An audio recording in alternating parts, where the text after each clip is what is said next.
ભાવનગર તથા પોલીસ અધિક્ષક નિતેશ પાંડ્યા સાહેબ તથા ભાવનગર લોકલ ક્રાઇમ બ્રાન્ચની ટીમ પેટ્રોલિંગમાં હતી તે દરમિયાન પોલીસના માણસોને બાતમી મળી હતી કે ભાવનગર વિસ્તારમાં કોઈક ઈસમો ભાવનગરના ક્રિકેટ પર જુગાર પ્રવૃત્તિ નસ્તે નાબૂદ કરવા માટે સૂચનાઓ આપવામાં આવી હતી અને તેમને બાતમી મળી હતી કે ભાવનગર વિસ્તારમાં કોઈક ઈસમો ક્રિકેટના સટ્ટા પર જુગાર રમી રહ્યા છે।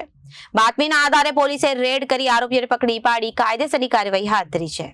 ભાવનગરની એલસીબી તથા પેરોલ સ્કોડ પોલીસના માણસો પેટ્રોલિંગમાં હતા તે દરમિયાન તેમને બાતમી મળી હતી કે ભાવનગર વિસ્તારમાં ગાડી નંબર GJ18BQ4911 લઈ એક માણસ ઉભો છે। તેઓ બંને ગાડીમાં બેઠા બેઠા પોતપોતાના મોબાઈલ ફોનમાંથી ક્રિકેટ મેચોમાં રન ફેરના સોદાઓ થઈ શકે તે માટે લાઈવ કસિનોની રમત રમી રહ્યા છે અને હાર જીતનો જુગાર રમવાની આઈડી ફોરવર્ડ કરી આઈડીના રૂપિયા લઈ પૈસાની હાર જીતનો જુગાર રમી રહ્યા છે।